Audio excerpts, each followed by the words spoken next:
My name is Mars. You can call me MG if you would like, and I have been editing my April Readathons vlog, and it is so long and entirely unwieldy. My editing software wouldn't even export it, so I am filming this little intro clip to let you know that this is the start of part 2, and it will now cut to whatever footage I have left that I didn't use in part 1. So hopefully this all works out, and enjoy the vlog. Hello friends, it is just past 7 p.m. on the 10th, and I haven't updated you in a little bit because I wanted to wait until I was far enough into Beautiful Nightmares, so I am past the 300 page mark. I figured it's a 900 something page ebook. I'll update at 300 pages, then 600 pages, then the end, because it feels a little bit too long to just wait until the halfway point, you know? But, yeah, today I actually went and did some reading at this cute little cafe that I have in my town, and I didn't get any footage because I was reading my ebook on my phone, and I also film on my phone, so kinda couldn't there. But there were people coming to view the apartment that I'll be moving out of in a month and a half, so I had to skedaddle for a little bit. And so I went and read and finally surpassed the 300 page mark. And yeah, now I have some thoughts, and they are not quite great. I'm gonna be honest, there were a couple of times where I'm like, I should DNF this book, but I didn't. I carried on, and like, it's fine. It's very middle of the road for me right now. There are several like side plots and side characters that I'm so invested in and desperately want to see how all that plays out, which is why I'm continuing on. But the like main plot, I kind of just don't care about. So yeah, that's great. That's definitely what you want out of a book. But I might DNF it. I'm not saying that I'm going to continue on and finish the whole thing because I don't know what's going to happen in the next 600 pages. I did spoil myself for some scenes that are going to happen that I'm not really looking forward to, but they're not like awful things that are going to make me DNF the book necessarily, unless they're like terribly done. We'll see. But yeah, for now, this is feeling very bleh, but I'm intrigued enough in some things to carry on. And that is what I will do, hopefully quicker than I have been. I feel like these first 300 pages have taken me forever to read. I actually don't remember when the last time I updated you was. I'm filming 2 things concurrently, so yeah. I updated you a couple of days ago, I think. I don't think it's been too long, but I hopefully will pick up the pace and you'll see me soon enough for my next update, whether that is at the 600 page mark or DNFing this. That is yet to be seen. Hello, friends. I am so tired. It is like 11:20ish p.m. obviously on the 11th, maybe Thursday. I have an update because I've hit 600 pages in book am I reading? Beautiful Nightmares, that's what it's called. Fortuna Sworn Book 4. I've been doing a lot of reading because I think I just hit page 300 something last night, didn't I? Maybe? I don't know. I didn't have. No, it had to have been 2 days ago. I don't know. I'm too tired to think that much. I didn't have a ton going on these past couple of days, so I've been doing a lot of reading and a lot of writing. So, I am enjoying Fortuna Sworn more than I was. This middle chunk was definitely better than that first chunk, but like, I'm still not enjoying it as much as I enjoyed the first few books in the series. My cats are going crazy in the living room. I'm sorry if you can hear that. But yeah, this book just isn't hitting the same, and my camera's doing that weird pulsing thing again. I'm so sorry. Anyway, we're getting into some stuff that's more interesting, but there's still a lot that I'm not a fan of. Like, character motivations are kind of all over the place and don't really make sense. We had some sex scenes that were just not good. They were very repetitive, like using the same phrases over and over and not just like from this series, just like very common phrases that are popular in romantasy books, and it's just like boring. There was one part where, I don't know if I can say this or if YouTube will get mad at me. I'm not monetized anyway. There's one sex scene where they were doing doggy style, and the just kept mentioning like he added a finger and then he added another finger, and like, where are these fingers going? I was just so confused by it. It made no sense. I reread that passage like 3 times and I'm like, I don't understand the anatomy of this scene. Whatever. Yeah, we have, my cats are insane. We have introduced or reintroduced characters that have been missing from the story for a while, switching up some stuff. Things are happening, and yeah, I have 300-ish pages left. I think I'm on page 614 out of 928, maybe? So hopefully I can finish this up in the next couple of days and move on. But for now, I'm gonna get to bed because I'm very tired. So good night, friends. I will see you tomorrow, maybe the next day, at some point. Who knows? I did it, friends! I finished reading Beautiful Nightmares, book 4 in the Fortune of Sworn series. Oh boy, I feel like that took forever. Ugh. I've been reading for like an hour and a half straight, so it's kind of tired me out. I gotta do something to get my energy back up. It's like 2 p.m. on the 13th? Question mark? It's Saturday. I think it's the 13th. And I finished the last portion of this book, and the later bits are definitely better than the first part. Those first 200, 300 pages were rough, but I did get back into it and have fun with it the way I had fun with the first several books in the series. And we had quite the big plot twist cliffhanger at the end, which we've had for this whole series. So we have to wait until book 5 to see how that plays out, which I'm pretty sure I will pick up book 5 at some point. I might need a couple of months break before doing that. It's 600 something pages, and that's like what the actual length is, not like how Goodreads said this one was supposed to be 600 pages, but it was 900 something. This one I checked on Everand, and it's like 600 something pages, so not quite as long, but still kind of chunky. And then the last book in the series isn't out yet. I think it's coming out the end of this year or beginning of next year, something like that. But yeah, overall, I think I would give it like a 7 feels generous, but 6 feels low. I think I'll decide after I do my reading journal spread and like get all my thoughts out what the actual like number I'm giving it is, because like that first part was so bad I wanted to DNF it. And like this book did not need to be 900 whatever pages. I think it's like 925. None of the books really needed to be as long as they were, but this one was like the most egregious example. I feel like every single chapter could have been slimmed down like so much. Like this could have been like somewhere in the 600 page range instead of the 900 page range. That's how bloated this felt, honestly. So maybe 6 isn't too harsh on it.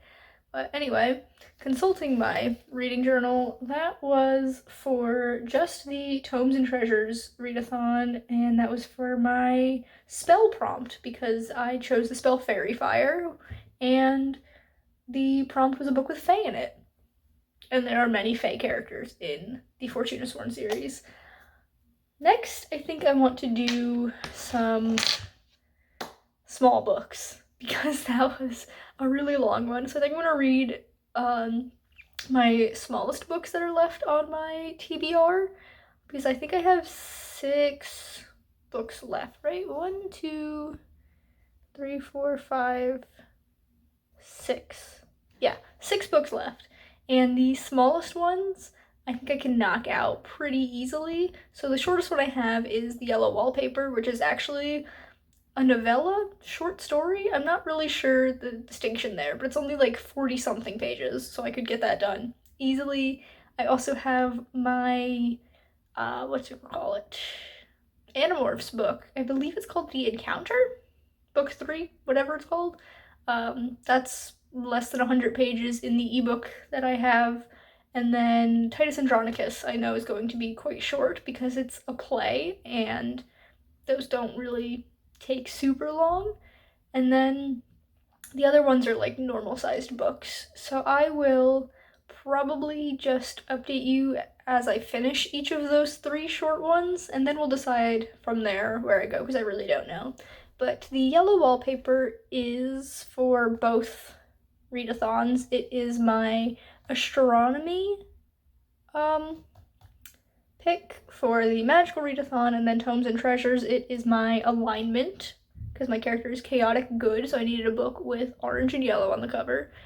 Then the Animorphs book is my class for tomes and treasures because for druid the prompt is a book with shifters, and they're not shifters in the modern day sense, but Animorphs do shift into animal forms, so I'm counting it.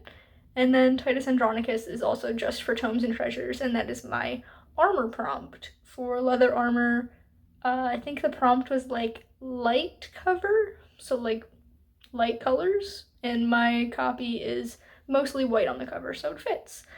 So yeah, I'm going to do my spread for the book I just finished and get back to you guys at some point in the future after I've done more reading, which won't be right away because, like I said, I just spent so long reading and I need a little bit of a break, but I will see you eventually.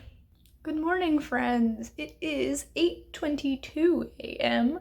on the 14th, and I've just finished reading The Yellow Wallpaper. I was gonna read it last night, but I waited so long and then I was too tired, even though it is really short. It's like a novella, short story, somewhere in between there. I don't really know the distinction, but I decided why not listen to it as an audiobook because I saw that Everend did have the audiobook for it, and I saved it for this morning to listen to while I got ready for the day, and I had a great time. I really like The Yellow Wallpaper. I read it, I want to say in high school, so like 10 plus years ago.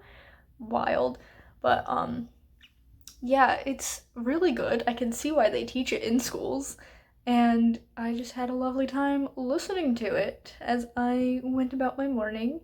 So that is the shortest of my books read. Next will be The Encounter by K.A. Applegate, right? That's the author of the Animorphs. I don't know why that feels wrong. I'm like 99% sure that's correct.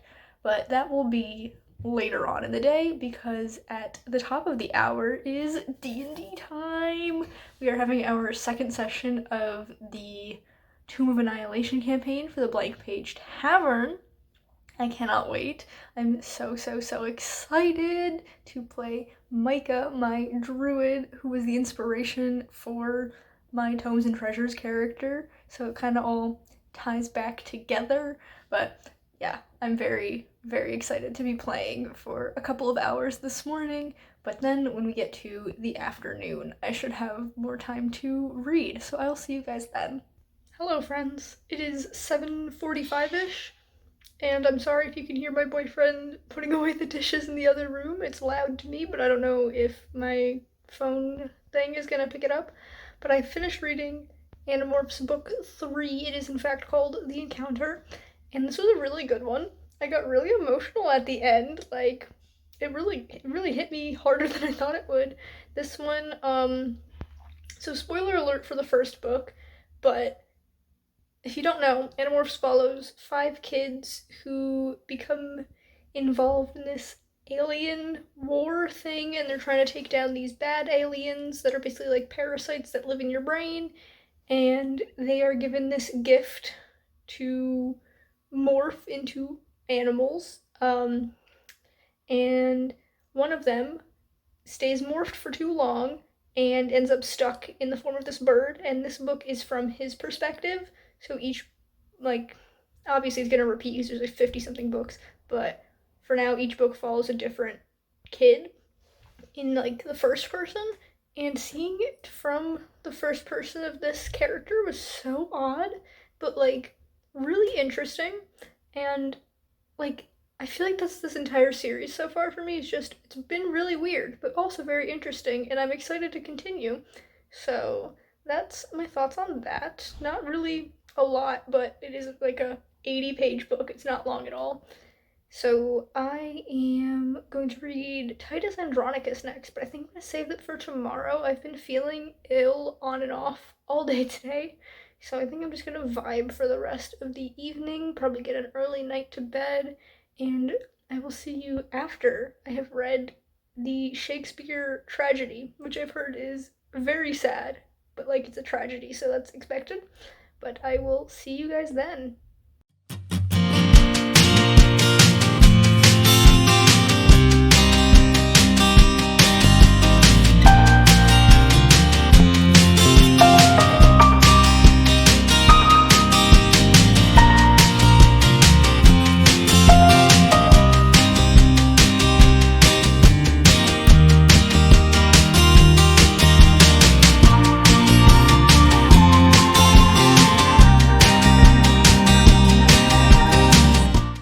Hello friends, it is just past 4:30 in the afternoon on the 15th.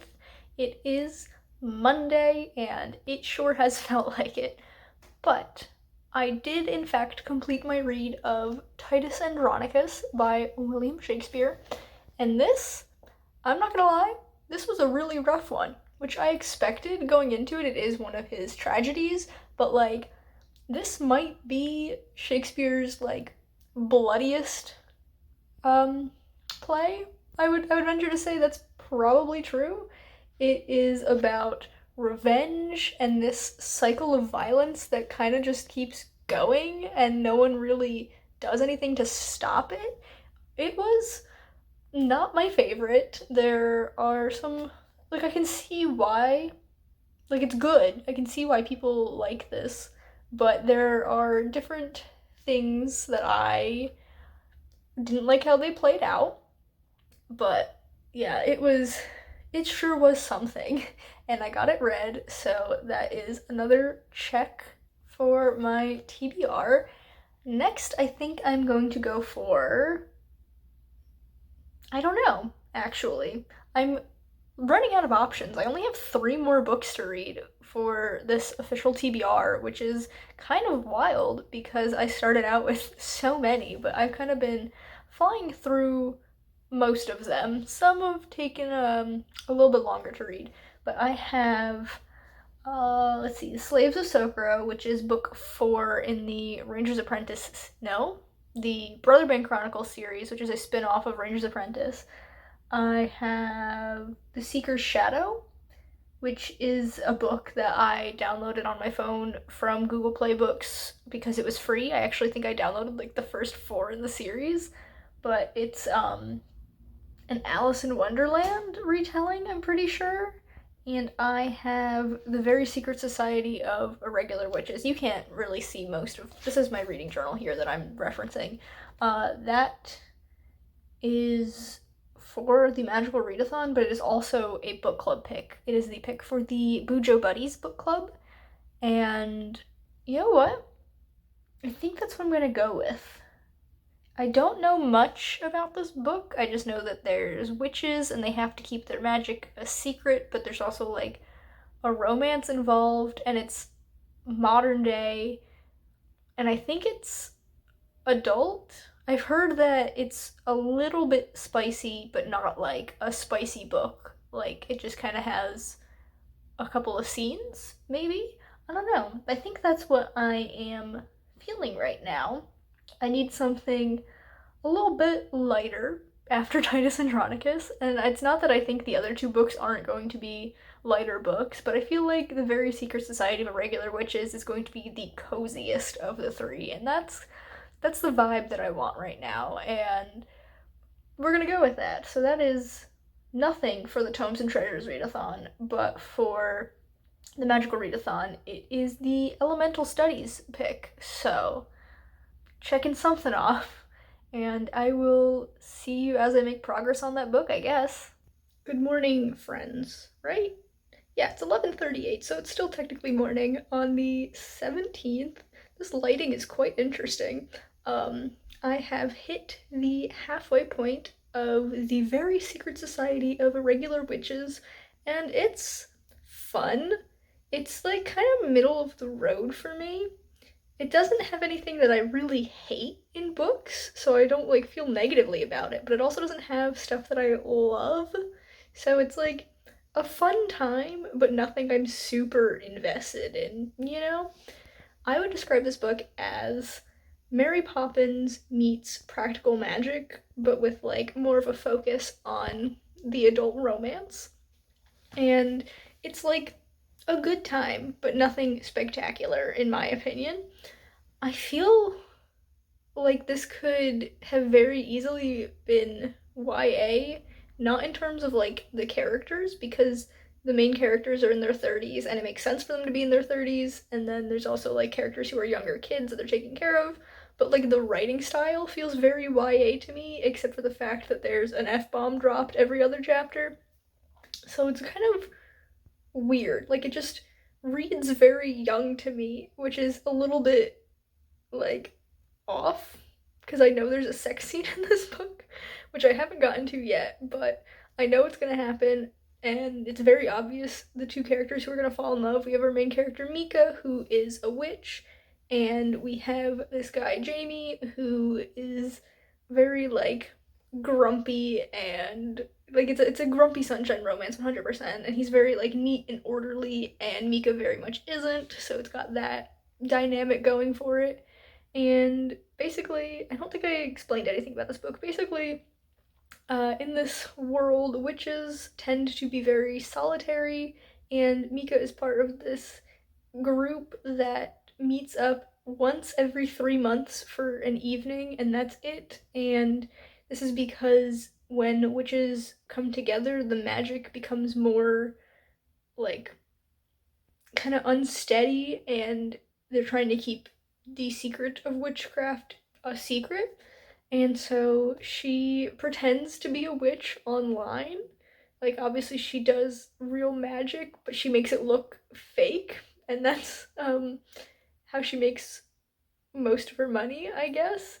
But she is not like the most well off, and she gets an offer from this guy Ian, who I picture as Ian McKellen because he is a gay man in his 80s, and like that's Ian McKellen, who's like, hey, we need someone to teach these three young witches how to control their magic, and there's like this timeline issue, like something's going to happen, so they're on a time crunch, and so there's that conflict. Then there's also the conflict of the society that Mika is part of doesn't know these young witches exist, and so try to keep that a secret.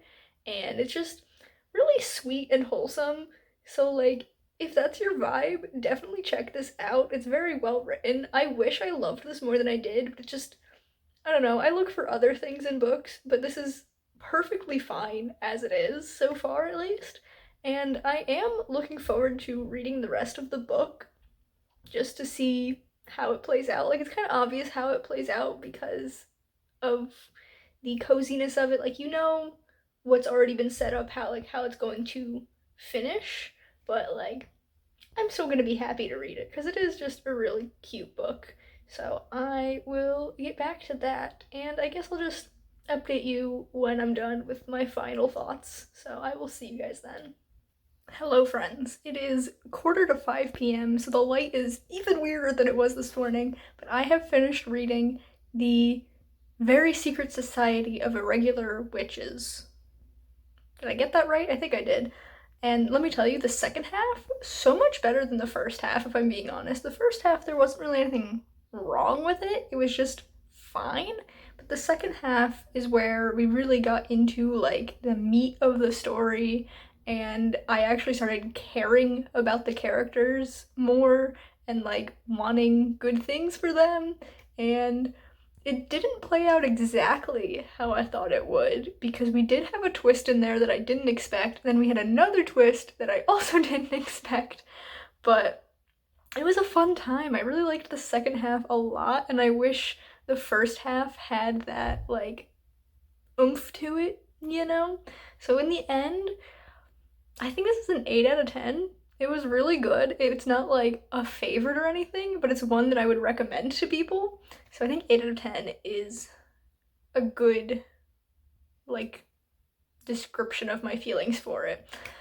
Now I get to move on, and I only have 2 books left on this TBR, which is insane to think about because I started off with 11, but I have decided that the next book I'm going to read is my last physical read for this series of readathons I'm doing, and that is Slaves of Sokro by John Flanagan, the 4th book in the Ranger's Apprentice series. I'm extremely excited to be getting to this for a couple of reasons. The first being that I've never read this before. The first 3 books in the series were rereads for me, but this one I haven't touched. I'm also excited. Ooh, a little hiccup there for a second. I'm also excited because this starts a new arc. The first 3 kind of follow the same, like, subplot throughout because this is a long series, so there's, like, separate arcs to it, and the first 3 all go together, but it wrapped up. This one starts brand new, and normally I don't read the backs of books in a series because I don't want to know, like, details about what's going on, but I just read before, like, literally 10 seconds before I started filming, I read the back of this book, and it gives us some information on the conflict in this book and this next arc. I don't know how many books are going to be part of this arc, but it also says after this guy who's going to be the main antagonist captures 12 Araluan villagers to sell as slaves, the Heron crew, who are our main people, the Heron is the name of their ship, sail into action with the help of one of Araluan's finest rangers. I'm assuming it's going to be Will. Will is the protagonist of Ranger's Apprentice, which is one of my favorite series of all time. You can't see it because it's on one of my lower shelves, so my gigantic chair is blocking it. But this is a spin-off of that series, and I guess we're getting, like, a direct tie-in, which is wild. I genuinely didn't expect that, even though, so this series follows people from Scandia, which is basically just fantasy Scandinavia, and in the Ranger's Apprentice series, Will does go to Scandia for a couple of books, and he is friends with the Oberjarl, which is just the head guy in charge of Scandia. And so, like, it shouldn't come as a surprise that he's gonna show up, but I'm still shocked. I'm very, very excited. She's kind of thick. Let's see, without spoiling. Oh, there's a couple of chapters from the next book. 462 pages, so not as bad as I thought. This font is absolutely minuscule, though, so this is my next read, and I could not be more excited, so I will get going on that. Actually, I have a lot of things to get done, so I will do other things today, and I'll probably start reading this tonight because I love starting books right before bed. I don't know why, it's just a really nice little thing for me. Like, oh, I'm gonna go to sleep, let me start this book and read the first couple of chapters, and that way when I wake up, I'll be excited to pick it back up again. It's just something that I do. So that's probably what's gonna happen here, and I will give you updates when I have things to update you on.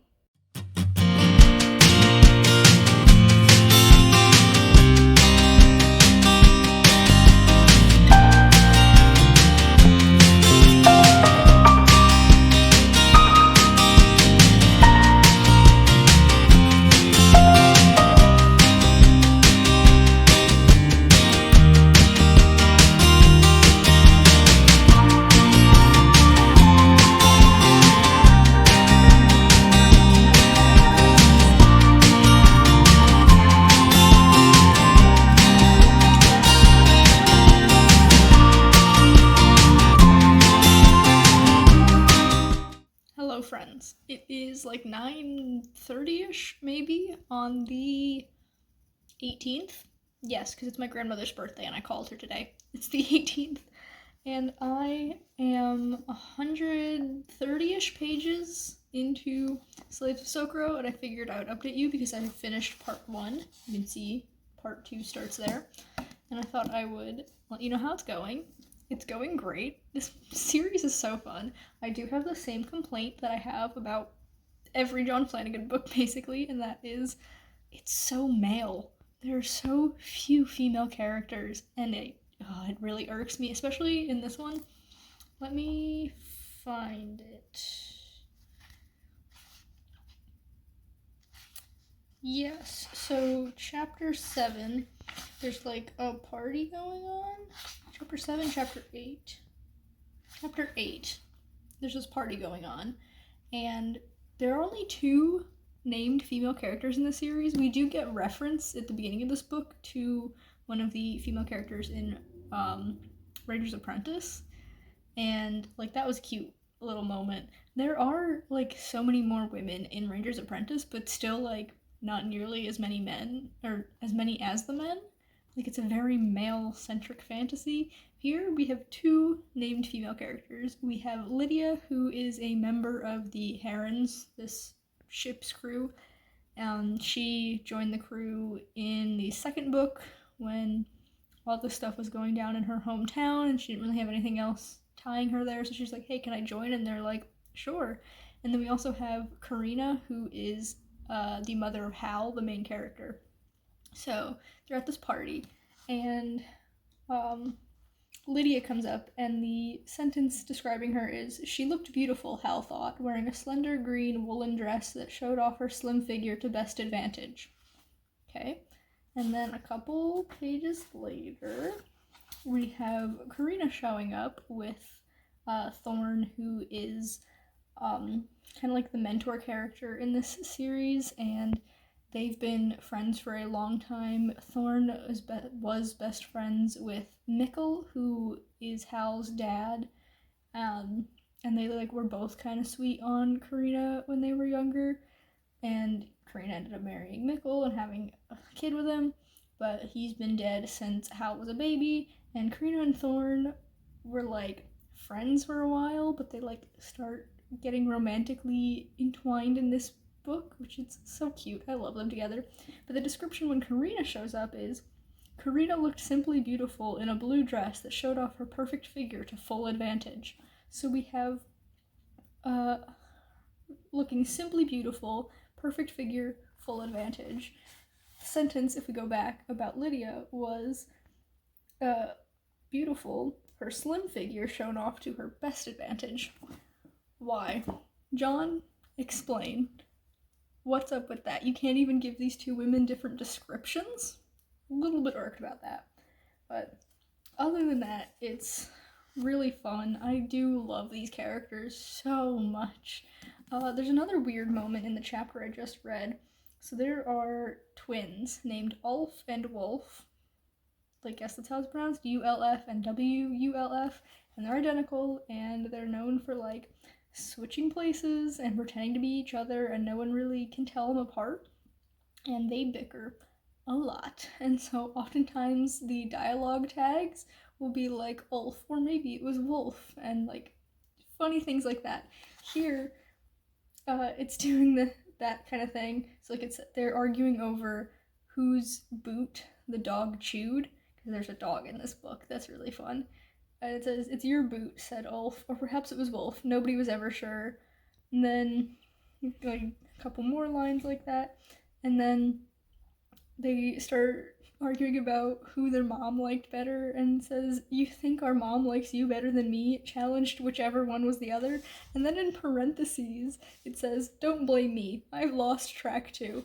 Hello? Is that like an aside from John Flanagan, like in the text of this story? Because this is in third person. Like, this isn't a first person book, so there's just this little interjection from the author about losing track of which character is which. Like, that's so funny.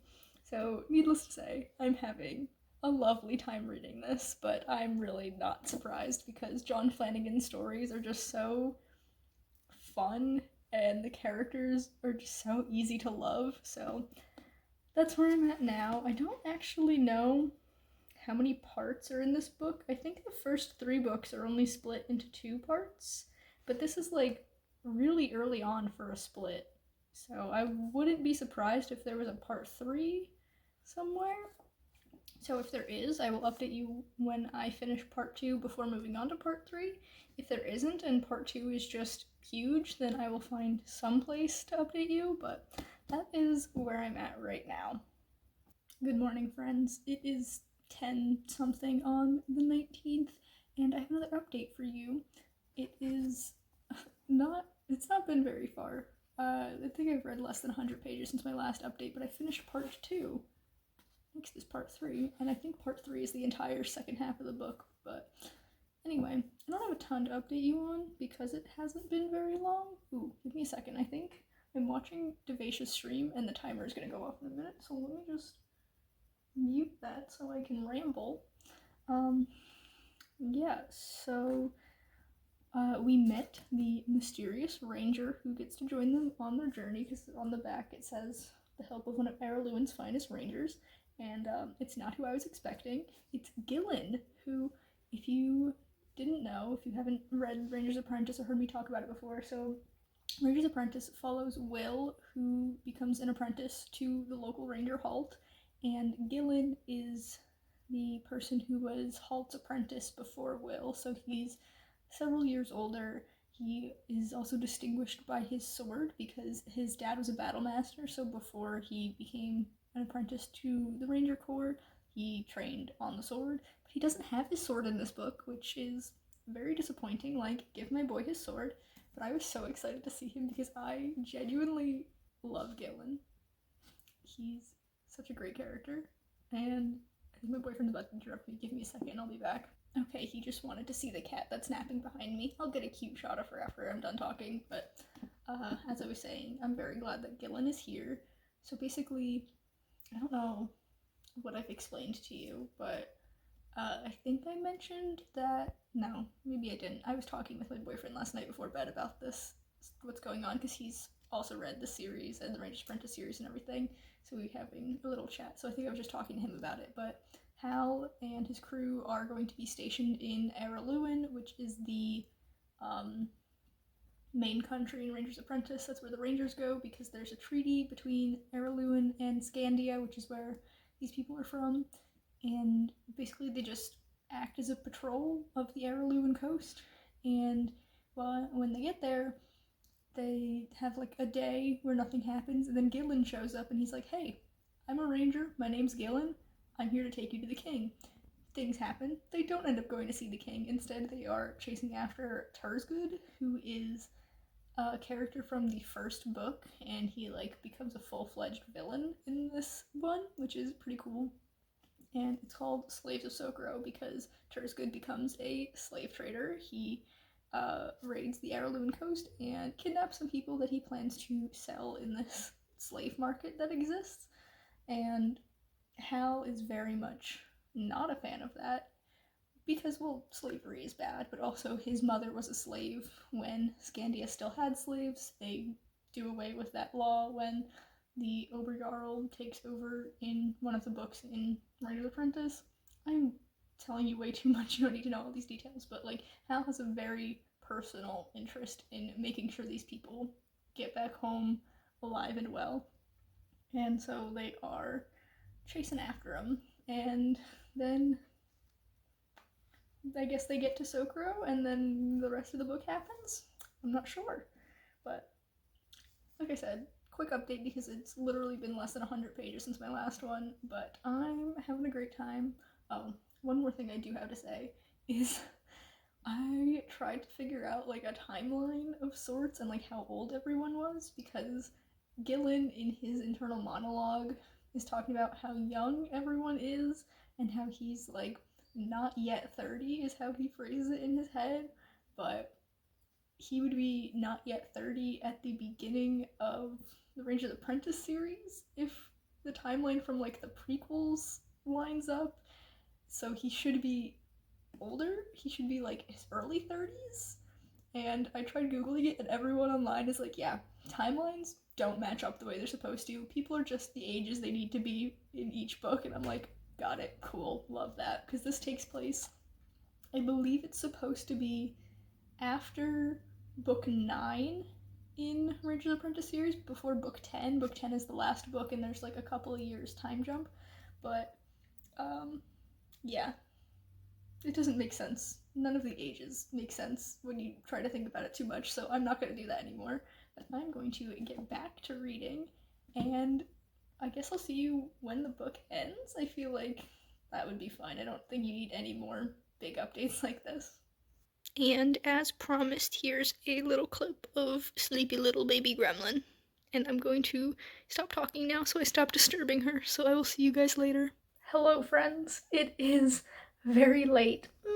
Not very late. It's almost 10 p.m. on Saturday the 20th, and I'm tired, but I finished reading Slaves of Socorro. I don't know if you just heard my boyfriend sneeze in the other room. It was very funny timing. Anyway, this is so fun. I love John Flanagan's books. Like, they're so fun to read and so fast-paced. Like, this is 460 something pages, and I just flew through it because it's so quick. And interesting things going on. The second half of this book felt so familiar to me, and I figure that there are two options for why that is. Either I've read this before and forgot that I read it, or I just have read enough John Flanagan books that it's the world and the writing style that's what's familiar to me. Honestly, both of them are pretty plausible. The reason why I don't think I've read this before is because technically this isn't my copy, so I own a lot of duplicates of the Ranger's Apprentice books and some of the other spin-off series. The paperbacks on my bookshelf for any of John Flanagan's books are technically my boyfriend's from when he was a kid, and when we moved in together he brought them with him and I just put them on my shelf. The hardcovers are all mine, so I only own the first 3 Brother Band books in hardcover. He has the first 5 in paperback, which is why I'm reading this as a paperback, or I guess did read it as a paperback because I'm done now. But there is a chance that I got a copy from the library and read it. I might have done that. But yeah, this was so fun. I can't wait to pick up the next one. It's just, oh, I love these books so much. I'm really glad I'm spacing them out and doing them one a month because I very easily could binge these books. I have binged the Ranger's Apprentice series. So last year, 2023, oh, why is the side of my face so itchy? Ugh. Anyway, last year, 2023, I did what I'm doing with the Brother Band books with the Ranger's Apprentice books, where I read one a month. But the time before that I read them last, I had binged all of them it was December into January, where I read the first 5 or 6 in December and then the rest the next month because the month turned over. And I want to say that was 2018 into 2019, maybe? I really don't know. Several years, but I think I like this one a month better because these are so easy to slip back into that I don't need to read them back to back to remember the world and the characters and everything. Like, I could wait weeks between reading them and easily get back into it. So I'm looking forward to May so I can read book 5, which May is only in a week and a half. I waited a long time into the month. Normally I try to get these John Flanagan reads done at the beginning of the month, but this time I didn't. That's fine. But next is book 5, which is called Scorpion Mountain. Yeah, it's on the back of the book. Scorpion Mountain. And it's the last one I have access to physically, so I guess after May I'm gonna have to figure something out, but we'll deal with that when we get to it. This, if I consult my reading journal, was for my background for the Tomes and Treasures Readathon. So I picked the Sage background, and the prompt for the background is just pick a book that fits the vibes of what your background is. And Sage is like a wise character, so I went for a book with the mentor trope, which this definitely has. The mentor's name is Thorn. He's hilarious. I love him so much. But that is that. And then the last book that I have to read is one for both Tomes and Treasures and the Magical Readathon. I don't know if you can see this, I've probably shown it in this video before, but it's also been days since I started it, weeks even, so I don't know what I've done. But The Seeker's Shadow is the last book I have to read. It's one that I have as an ebook on my phone, like, owned, because it was free at some point, and I'm like, that sounds interesting. And it's like urban fantasy paranormal retelling of Alice in Wonderland. Don't know anything beyond that. I believe it's by, I'm gonna put the picture on the screen, I think, but I think it's by Isadora Brown. I could be completely making it up, but I think that's the author's name. But for the Magical Readathon, this is my Spells and Incantations book. Don't remember what the prompt is, but that's what I put there. And then for Tomes and Treasures, it is my deity prompt. So the creators of the Tomes and Treasures Readathon just gave a list of domains. They didn't give specific deities, but Micah does follow a specific deity in the campaign that they are in, and the deity is called Iyanka, Iyanka, and the domain, that's the word, I literally just said it and I already lost it. The domain is nature, and the prompt for that was nature on the cover, and the book cover has a bunch of roses on it, so it fits.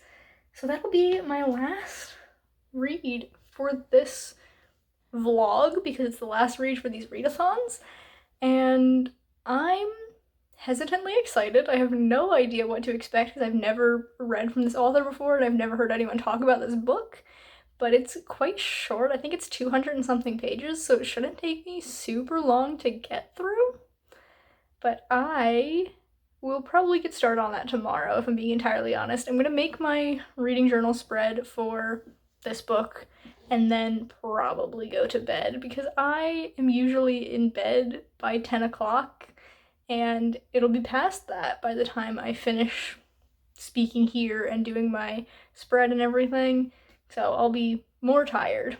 Exactly what I need. But yeah, I think I've rambled enough. I will see you guys later.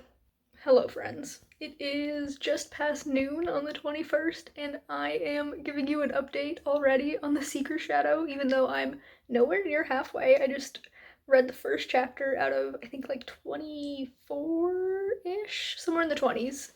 And I have to talk about it because it's not at all what I was expecting. I was expecting an Alice in Wonderland retelling because the main character's name is Alice. She lives at a place called Wonderland. The synopsis mentioned something about the Red Queen. I'm like, cool, Alice in Wonderland. It's not just Alice in Wonderland. It's very Once Upon a Timey, the TV show, which I watched a lot of when I was in high school. My mother and I used to watch that show together. I saw several seasons, but I didn't finish it. But it's got kind of everything involved. It's not just strictly Alice in Wonderland.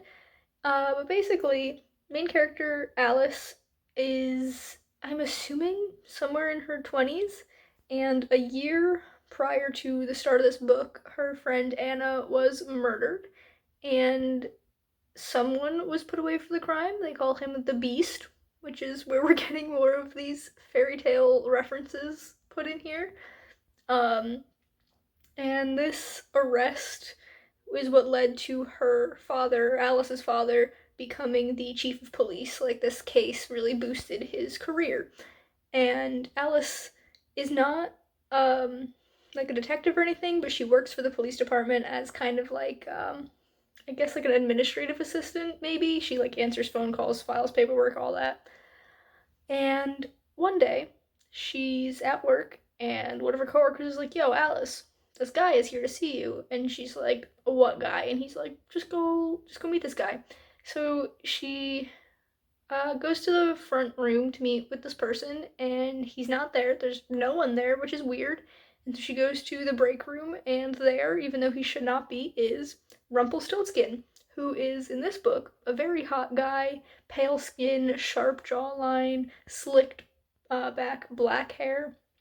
I'm just picturing Rumpelstiltskin from Once Upon a Time, which feels weird admitting this now, but 10 years ago, when I was in high school, I had a huge crush on him. A little bit embarrassing. But Rumpelstiltskin is like, hey, I want to make a deal with you. And she's like, what is going on? And he, like, very unsubtly hints that the Beast is not the person responsible for the death of her friend Anna.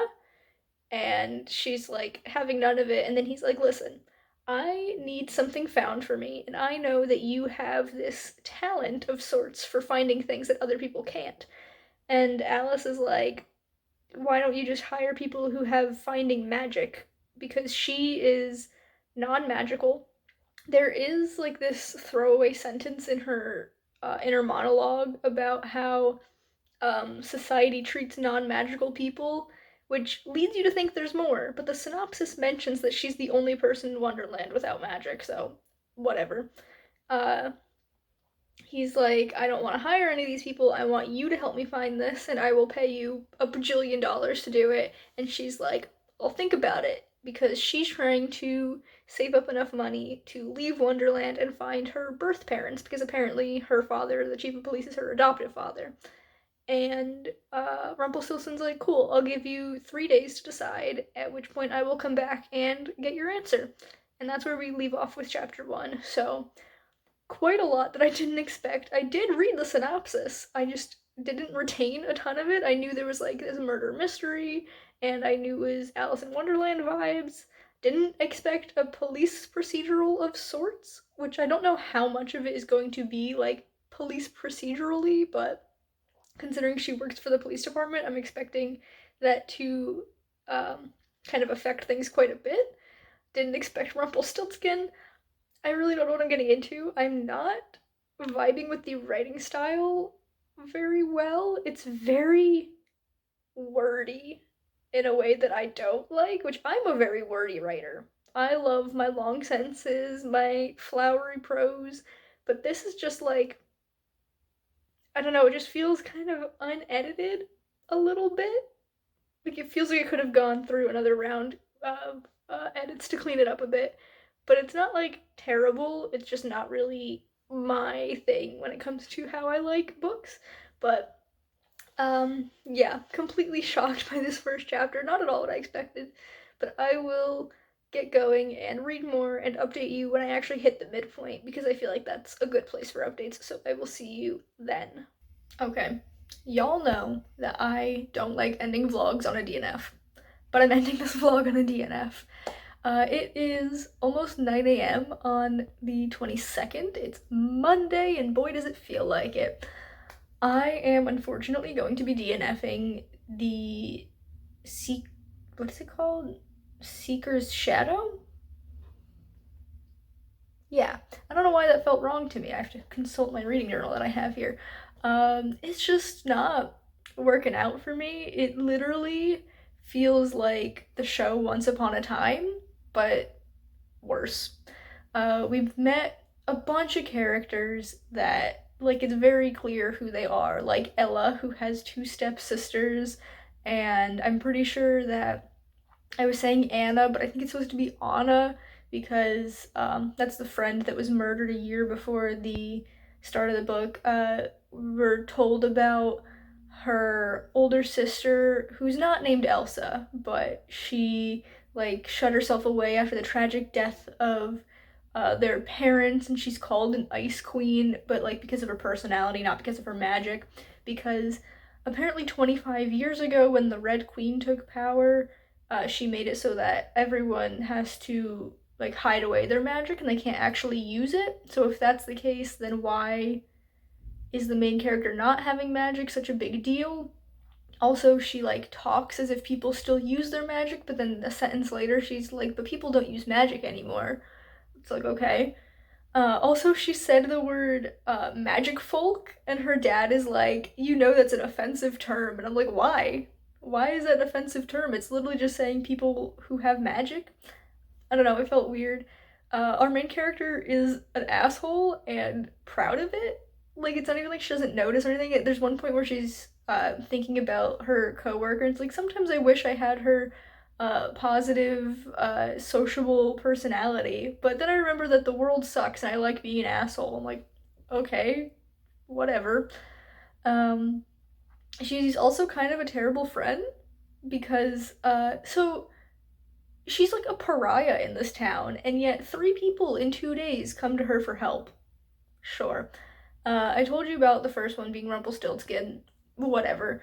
Then the next day, she is, the same kind of thing happens where she's at work and some guy comes to talk to her, and it is Jack Lupine, who I'm assuming is like a Big Bad Wolf character. He was the boyfriend of the best friend who died the year before, and he needs help finding this cat, which we heard about before when the main character Alice was talking to her dad, and he's like on the phone with this crazy cat lady, is all they call her. She doesn't get a name. Um, he's like, yeah, I know your cat Chess is missing, but we can't do anything to help you, blah, blah, blah. The next day, Jack, who's like a PI or whatever, comes and is like, hey, I want your help finding this cat. And she's like, why? And he's like, because it was Anna's cat. And she literally doesn't put 2 and 2 together that this cat, Chess, was her friend's cat, even though she knew the name of her friend's cat. And like the old lady took him in after the friend died. Like, okay, that's stupid. And then while she's talking with Jack, she's interrupted by Ella, who is Cinderella, who comes to her after being sexually assaulted, we'll say. They use stronger words in the book at the Charmings party the night before, and Alice thinks it was magic because she like doesn't remember things, but not in an I was drunk kind of way, but in a my memories have been taken from me kind of way. And there's just this awful moment. This is the moment that made me like stop reading the book. Like I put it down and like I can't continue. And the two of them are walking. And what's her name? I already forgot. Ella. She's talking about the night before. She's like, I really don't understand why you weren't at the party last night. Like everyone was invited, and our main character's like, well, I wasn't because she's the outcast. And Ella gets like kind of self-conscious about the way she was talking so flippantly about it because she knows that this person has kind of been outcast from society. And our main character's internal monologue literally says something like, I didn't want to be pitied by a sexual assault victim, but like way worse wording. And I'm like, whoa, whoa, whoa, what is this attitude we're taking on? And it felt very derogatory, and it's just like I cannot continue after that. There were also some weird phrasing moments that I was just like, why? Like there was one part where the main character crosses her legs 2 paragraphs in a row, and I'm like, are you like twisting them extra? Did you uncross them at some point and recross them? Like what's going on? There were a couple of times where it says like I shoved my hands down my pants, but I'm pretty sure it meant pockets because she's like getting up from her desk at work and walking over to whatever, and I'm like, are your hands just in your pants?